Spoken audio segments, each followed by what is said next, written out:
একটা জায়গা রেখেছেন, সেই জায়গার মধ্যে বাপের পাশে থাকবেন হযরতে মা আয়েশা সিদ্দিকা রাদিয়াল্লাহু তাআলা। জায়গাটা রেখেছেন একদিক দিয়ে রাসূলুল্লাহ ওনার স্বামী, আরেক দিয়ে হচ্ছে আব্বাজান সিদ্দিক আকবর, তার পাশে ওনার জন্য উনি জায়গা রেখেছেন, আগে থেকে নির্ধারণ করে রেখেছেন। রেগুলার সেখানে পরিষ্কার পরিচ্ছন্ন করতেন, আসা যাওয়া করতেন হযরতে মা আয়েশা সিদ্দিকা রাদিয়াল্লাহু তাআলা আনহা, যেহেতু ঘরটা তার। হযরত ওমর বিন খাত্তাবের ছেলে আব্দুল্লাহ যখন দাঁড়ালেন, আব্বাজান বলেছেন উনি ওনার দুই বন্ধুর সাথে শুতে চায়, আপনি যদি অনুমতি দেন তাহলে আব্বাজানকে এখানে দাফন করা হবে, আর যদি অনুমতি না মনে আব্বাজান বলেছেন জান্নাতুল বকির মধ্যে ওনাকে দাফন করার জন্য। বলুন না সুবহানাল্লাহ।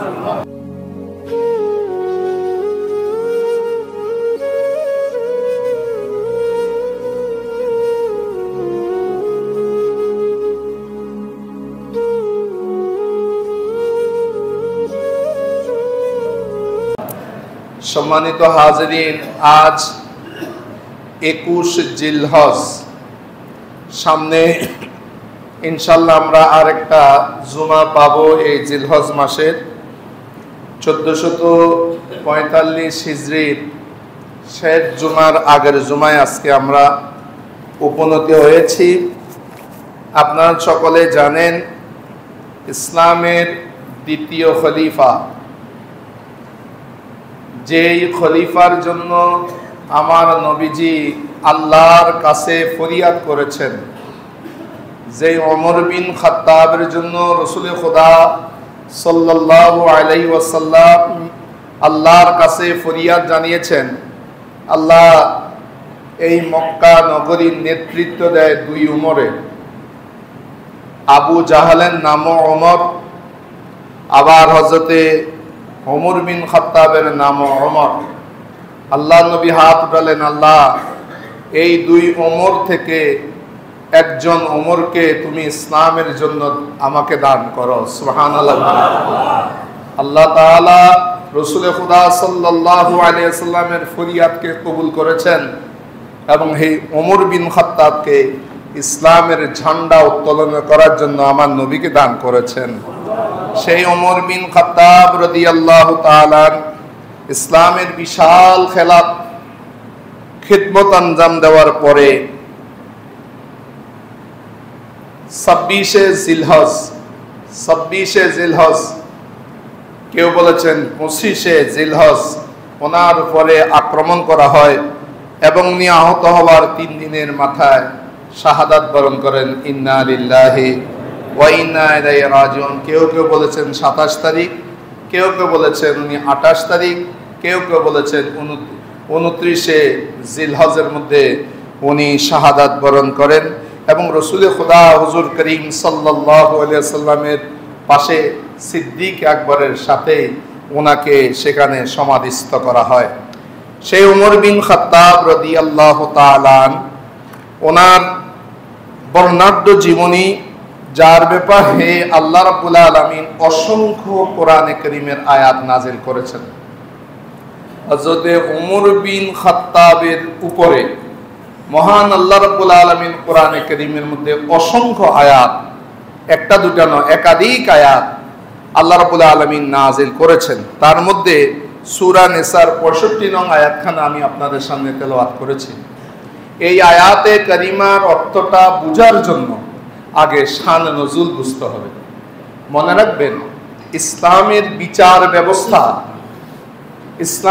বিচার ব্যবস্থা এত সুন্দর, ইনসাফ কায়েম করতে হলে ইসলামের বিচার ব্যবস্থা গোটা বিশ্বের মধ্যে দিলে বিশ্বে অশান্তি আর থাকবে না যদি সেটা বাস্তবায়ন করা যায়।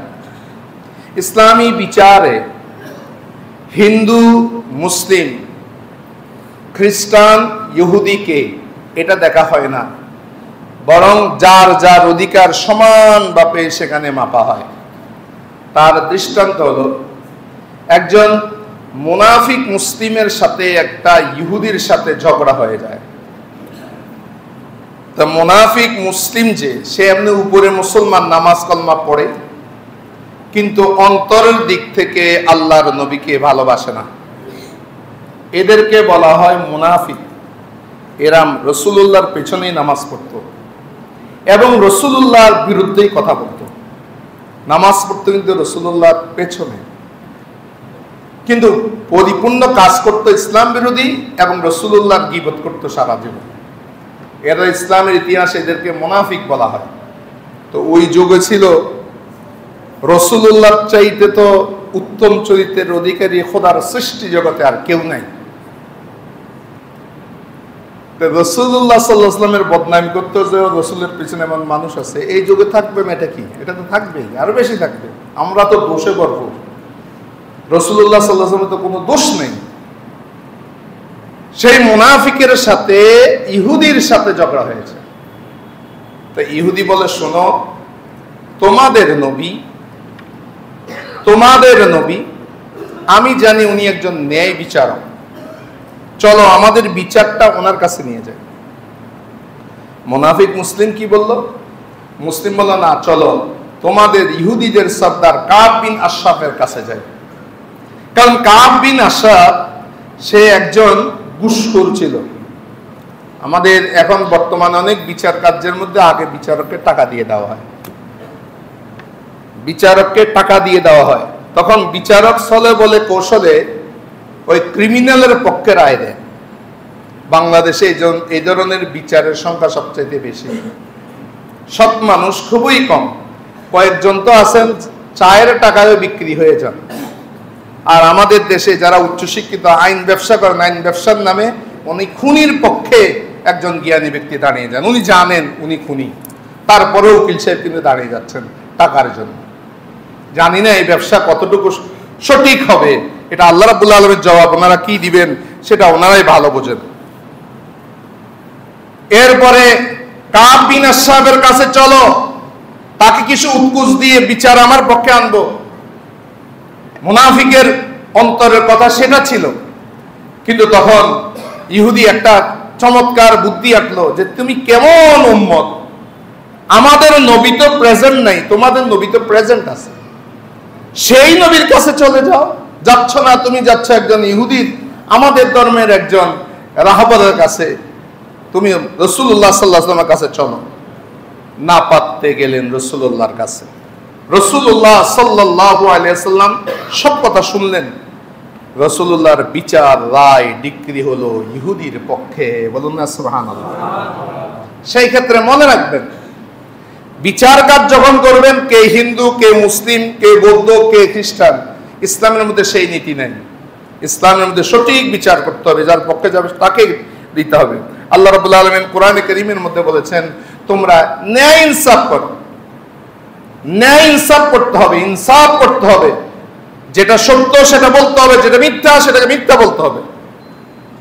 ইসলামের বিচার বিধান এটি। কিন্তু মুনাফিক মুসলমান এই বিচার মানল না, ইহুদি খুশি হয়ে গেল। এখন মুনাফিক মুসলমান সে বলতে লাগলো যে আমাদের ধর্মের মধ্যে একজন কড়া মানুষ আছে যে বিধর্মীদেরকে বেশি পছন্দ করে না। আশিদ্দা আলাল কুফার, কাফেরদের ব্যাপারে উনি খুব কঠোর। উনি হচ্ছেন হযরত ওমর। চলো আমরা ওমরের কাছে যাই। এ তারে বুতে ফেলছে। অনেক বলে না সুখে ফেলে বুতে কিলে, বহুজন আছে আমাদের সুখে তাহলে বুতে কিলে, এরকম চট্টগ্রামের বাসা আছে। এ যাচ্ছেন ওমর বিন খাত্তাবের কাছে। ওমর বিন খাত্তাব রাদিয়াল্লাহু তাআলা আনহুর কাছে বিচারের কাছে গেলেন। কিন্তু এর আগে যে বিচারটা রাসূলুল্লাহ করেছেন ওটা ওমরকে বলা হয়নি। উনি সব শুনলেন। শোনার মাঝখান দিয়ে ইহুদি বলে রাখলো, হে ওমর, এই বিচারটা মুহাম্মদুর রাসূলুল্লাহ করেছিলেন, কিন্তু উনি মানেনি। তাই নাকি? শোনো, বিচার আমি করছি, এখন ফয়সালা আমি করব। একটু বসো। ভিতরে গেলেন, নঙ্গা তরবারি আনলেন, এক কোবে ওই মুসলমানের গর্দান ফেলে দিলেন। এখন মুসলমানের গর্দানে না ফেলে দিল, কিন্তু তার যত সঙ্গী আছে সবাই আসলো রাসূলুল্লাহর কাছে। ইসলামের বিধান হলো আল কতলু বিল কতলে, আমরা কিসাস চাই। ওমর একজন মুসলমানকে শহীদ করে দিয়েছে, আমরা তার বিচার চাই। আমরা ওমরের মস্তক দ্বিখণ্ডিত করতে হবে, সঠিক বিচার ইয়া রাসূল আপনাকে করতে হবে। রাসূলুল্লাহ সাল্লাল্লাহু আলাইহি ওয়াসাল্লাম যখন চুপ রইলেন তখন আল্লাহ রাব্বুল আলামিন সূরা নিসার এই আয়াতে কারিমা নাযিল করে দিয়েছেন। বলুন না সুবহানাল্লাহ। আল্লাহ তাআলা ইরশাদ করেন, ফালা ওয়া রাব্বিক, হে নবী আপনার প্রভুর কসম, ফালা ওয়া রাব্বিক, আপনার প্রভুর কসম করে বলছি, লা ইউমিনুনা হাত্তা ইউহাক্কিমুকা ফীমা শাজারা বাইনাহুম, তাদের মধ্যে যখন কোনো ঝগড়া হয়, কোনো সমস্যা সৃষ্টি হয়, সেই ক্ষেত্রে তারা যতক্ষণ পর্যন্ত আপনাকে বিচারক মানবে না, সে কখনো মুসলমান হতে পারে না। সুবহানাল্লাহ। মুহাম্মদুর রাসূলুল্লাহকে যারা বিচারক মানবে না, তারা কোনোদিন মুসলমান হতে পারে না। ওয়ালা ইয়াজিদু ফি আনফুসিহিম হারাজান ফিম্মা কাদাইতা, আপনি যেই কাজের ফয়সালা দিয়েছেন সেই কাজের ক্ষেত্রে তাদের অন্তরের মধ্যে কোনো প্রকারের লাই আনফুসিহিম হারাজান, কোন প্রকারের দ্বিধা দ্বন্দ্ব সেখানে থাকতে পারবে না। ওয়া ইউসাল্লিমু তাসলিমা, যতক্ষণ পর্যন্ত অন্তঃকরণ থেকে আপনাকে তারা সাপোর্ট করবে না, ওই ব্যক্তি কোনোদিনও মুসলমান হতে পারে না। তা আল্লাহ রাব্বুল আলামিন ডিক্রি দিয়েছেন ওমরের পক্ষে। ওমর কোন মুসলমানকে হত্যা করেনি, বরং ওমর একজন মুরতাদকে হত্যা করেছে। আর ইসলামে মুরতাদের সাথে কতল, ওমর কতল করেছেন, তাকে পরিপূর্ণ শাস্তি দিয়েছেন। বলুন না সুবহানাল্লাহ। কোরআন এসেছে ওমরের পক্ষে। সেই ওমর বিন খাত্তাব রাদিয়াল্লাহু তাআলা আল্লাহর কাছে দোয়া চেয়েছেন, ইয়া আল্লাহ, তুমি রাসূলুল্লাহর শহরের মধ্যে আমার শহীদ শাহাদাত দিও, আমার মরতে যেন রাসূলের ঘর হয়। আর রাসূলুল্লাহ সাল্লাল্লাহু আলাইহি ওয়াসাল্লাম ওমরের জীবদ্দশায় তাকে শহীদ হিসাবে ইঙ্গিত করেছেন জবলে উহুদের উপরে। এই আলোচনা আমি অনেকবার করেছি। হযরত রাসূল খুদা সাল্লাল্লাহু আলাইহি ওয়াসাল্লামের সেই ইঙ্গিত আল্লাহ রাব্বুল আলামিন ওমর বিন খাত্তাবের ফরিয়াদ কবুল করলেন। 25 জিলহজের মধ্যে আবু লুলু নামে একজন ব্যক্তি আসলো। আবু লুলু, সে হযরত মুগীরা ইবনে শুরবার কাছে কাজ করতেন। মুগীরা ইবনে শুরবা তাকে পারিশ্রমিক দিতেন, তখনকার সময়ের মধ্যে দিতেন 2 দিরহাম। সে আর যিনি ওমর বিন খাত্তাবের কাছে আসলো, খলিফাতুল মুসলিমিন, আমাকে ঠকানো হয়, তুমি কি কাজ করো? ভাই আমি লৌহর কাজ করি, লোহা, ইট ফাইভ ইত্যাদির মিস্ত্রি আমি। সেই অনুযায়ী তো তোমাকে ভালোই টাকা দেয়, তুমি পরে আমার সাথে দেখা করতে আসিও। ওমর বিন খাত্তাবের কথা ছিল অন্তরে, মুগীরা ইবনে শুরবার সাথে পরামর্শ করে তার পারিশ্রমিক কিছু বাড়িয়ে দেওয়া হবে। কিন্তু এই বেচারার অন্তরের মধ্যে ক্ষোভ জমে গেল। এই ওমর বিন খাত্তাব, সে আমার পারিশ্রমিক বাড়ালো না, আমি তাকে দুনিয়াতে থাকতে দিব না। সে মূলত ছিল নাসারা, মজুসি ছিল। তার নাম ছিল আবু লুলু, আসল নাম ছিল ফিরোজ। কুনিয়ত নাম ছিল আবু লুলু, আসল নাম ছিল ফিরোজ। হযরত ওমর বিন খাত্তাব রাদিয়াল্লাহু তাআলা মদিনাতুত তাইয়্যিবার সেই মসজিদের মধ্যে যখন ইমামতি, ফজরের নামাজের ইমামতি করতে যাবেন, তাকবীরে তাহরিম আল্লাহু আকবার, সে পেছন থেকে 2 দাড়ি, 2 সূরা, 2 মাথাওয়ালা সেই সূরা আগে থেকে সে বানালো। যেহেতু সে লোহার কাজ করে, আগে থেকে কামার, সে আগে থেকে নিজের মন মতো বানিয়ে নিল। সেটার উপর বিষ লাগিয়ে কাতার সেট করে হযরত ওমর বিন খাত্তাবকে উপর্যুপরি আঘাত করতে লাগলেন। ওনার নাভি মূলের মধ্যে আঘাত করলেন। হযরত ওমর বিন খাত্তাব ঢলে পড়লেন। তো ইসলামের বিধান হলো, ইমাম সাহেব যদি ঢলে পড়ে যান, পেছন থেকে একজন আসি মুসল্লাতে দাঁড়িয়ে যায়। হযরত আব্দুর রহমান বিন আউফ পিছনে ছিলেন, উনি মুসল্লাতে চলে আসলেন। ওমর কিন্তু তখনও পাশে। নামাজ তাড়াতাড়ি শেষ হলো, তারপরও মুসলমান নামাজ ছাড়েনি। ফজরের নামাজ, তারপরও মুসলমান নামাজ ছাড়েনি। আমি এই কথা বারংবার বলা, তার লজ্জা লাগে। আমাদের মুসলমানরা এখন নামাজ পড়ে না, বিশেষ করে ফজর নামাজ। ঘরে পড়েন, যদি বলেন আমি ঘরে পড়ি, তাহলে তো মসজিদের হক আদায় হলো না। মসজিদের একটা হক আছে, মসজিদের অনেক হক আছে, তার মধ্যে 1 নম্বর মসজিদের হক হচ্ছে মসজিদে আসা। মসজিদে নাই আপনি, মসজিদের হক, সবচেয়ে বড় হক হচ্ছে 5 ওয়াক্ত নামাজের মধ্যে মসজিদে প্রেজেন্ট হয়ে যাওয়া। হযরত আব্দুর রহমান বিন আউফ নামাজ শেষ করলেন, ওনাকে নিয়ে যাওয়া হলো। হযরত ওমর বিন খাত্তাব বলেন, আলহামদুলিল্লাহ, আল্লাহর কাছে শুকরিয়া আদায় করেছি, আমার রক্ত কোন মুসলমানের হাত আমার রক্ত দ্বারা রঞ্জিত হয় নাই, বরং একজন আবু লুলু, সে একজন মজুসি, অগ্নি পূজক, তার দ্বারা আমার হাত রঙ্গিত হয়েছে। হযরত ওমর বিন খাত্তাব রাদিয়াল্লাহু তাআলা তখন তার বেটাকে ডাকলেন। বেটাকে, উনি একজন সাহাবী, হযরতে আব্দুল্লাহ ইবনে ওমর, যাও হযরতে মা আয়েশা সিদ্দিকা রাদিয়াল্লাহু তাআলা আনহার কাছে যাও। মা আয়েশা সিদ্দিকা রাদিয়াল্লাহু তাআলার ঘরের মধ্যে হযরতে মা আয়েশা সিদ্দিকা, রাসূলুল্লাহ আর আব্বাজান উনি নিয়মিত সেখানে আসা যাওয়া করতেন। একটা জায়গা রেখেছেন, সেই জায়গার মধ্যে বাপের পাশে থাকবেন হযরতে মা আয়েশা সিদ্দিকা রাদিয়াল্লাহু তাআলা। জায়গাটা রেখেছেন একদিক দিয়ে রাসূলুল্লাহ ওনার স্বামী, আরেক দিয়ে হচ্ছে আব্বাজান সিদ্দিক আকবর, তার পাশে ওনার জন্য উনি জায়গা রেখেছেন, আগে থেকে নির্ধারণ করে রেখেছেন। রেগুলার সেখানে পরিষ্কার পরিচ্ছন্ন করতেন, আসা যাওয়া করতেন হযরতে মা আয়েশা সিদ্দিকা রাদিয়াল্লাহু তাআলা আনহা, যেহেতু ঘরটা তার। হযরত ওমর বিন খাত্তাবের ছেলে আব্দুল্লাহ যখন দাঁড়ালেন, আব্বাজান বলেছেন উনি ওনার দুই বন্ধুর সাথে শুতে চায়, আপনি যদি অনুমতি দেন তাহলে আব্বাজানকে এখানে দাফন করা হবে, আর যদি অনুমতি না মনে আব্বাজান বলেছেন জান্নাতুল বকির মধ্যে ওনাকে দাফন করার জন্য। বলুন না সুবহানাল্লাহ।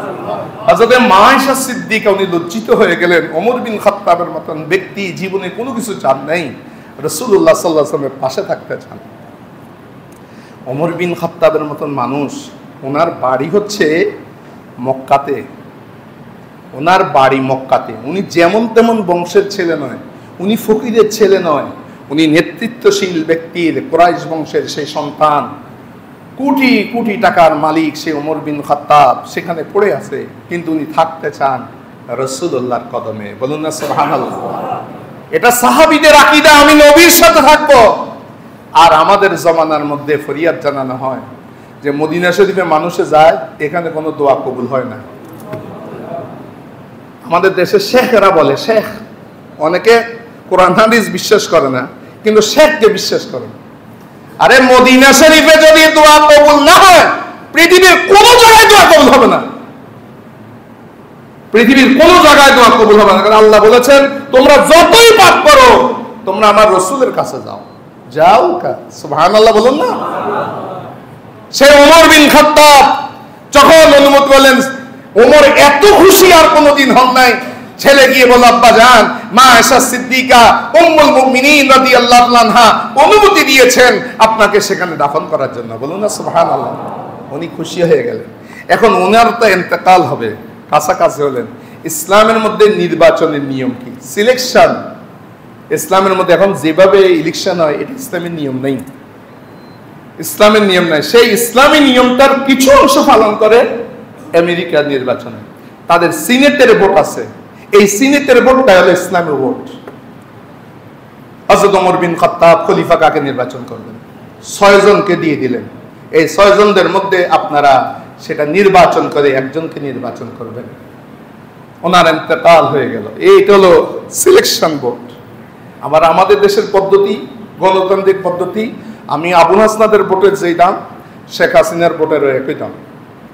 আমি আপনার ভোটের যে দাম, প্রেসিডেন্টের ভোটের একই দাম। একজন মূর্খ ব্যক্তির ভোটের যে দাম, একজন জ্ঞানী ডক্টরেট ব্যক্তির ভোটের একই দাম। ইসলাম এটাকে সাপোর্ট করে না। ইসলাম এটাকে সাপোর্ট করে না। ইসলামের মধ্যে সেই জন্য সিলেকশন পদ্ধতি আছে। তারা সেইভাবে তারা নির্বাচন করে। 6 জনকে দিয়ে গেলেন। সেখান থেকে হযরতে ওসমান জিন নূরাইনকে খলিফা বানানো হলো। ওনার শাহাদাতের পরে হযরত ওমর বিন খাত্তাব ওই আহত হওয়ার 3 দিন পরে শহীদ হয়ে যান। ইন্না লিল্লাহি ওয়া ইন্না ইলাইহি রাজিউন। সেই ওমর বিন খাত্তাব শহীদ হয়েছেন এই মাসের মধ্যে। আবার হযরতে ওসমান জিন নূরাইন উনিও শাহাদাত বরণ করেছেন এই মাসের মধ্যে। এই মাসের 8 তারিখ 18 তারিখ হযরত ওসমান জিন নূরাইন শহীদ হয়েছেন।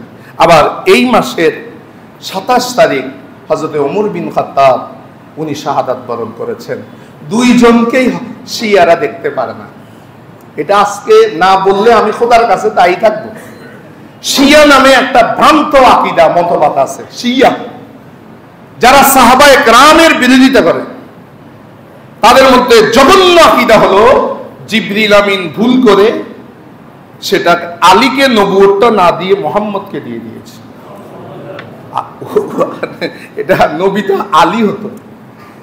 এবং আলীর আগে যে 3 জন খলিফা, এই 3 জন খলিফাকে তারা মানে না।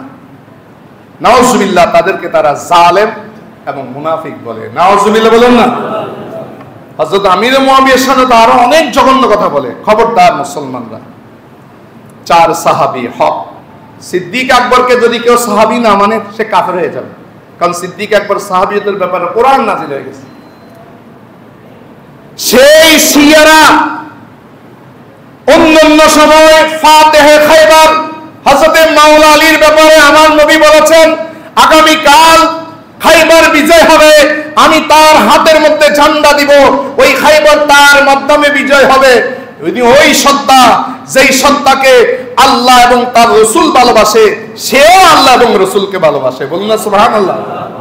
আগামী কাল সকালে তার হাতে দেওয়া হবে, হযরত মাওলা আলীর হাতে সেই পতাকা দেওয়া হয়েছে।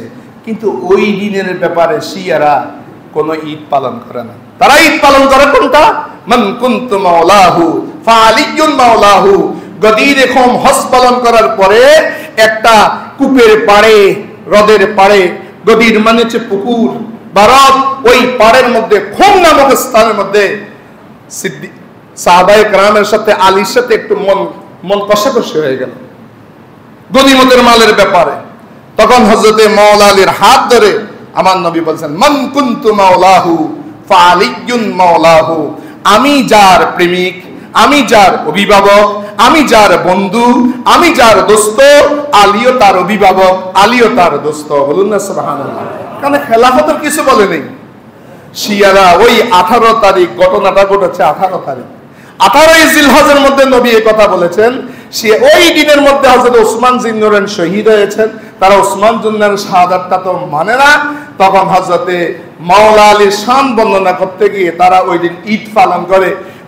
ওদের আকীদা হচ্ছে ঈদুল ফিতর, ঈদুল আজহা, ঈদে মিলাদুন নবী থেকে শুরু করে যত ঈদ আছে, সবচেয়ে বড় ঈদ হচ্ছে ঈদে গদিরে খুম। মুসলমানরা খুব সতর্ক থাকবেন। এখন একটা ঈদ বাইর করছে, ঈদে গদিরে খুম।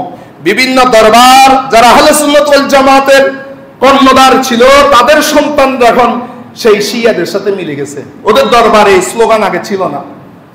তারা শিয়াদের কিছু ইরানের রক্ত পেয়ে এখন একটা পালন করে, ঈদে গদিরে খুম। এগুলো হচ্ছে ইরানীদের ঈদ, এটা শিয়াদের ঈদ।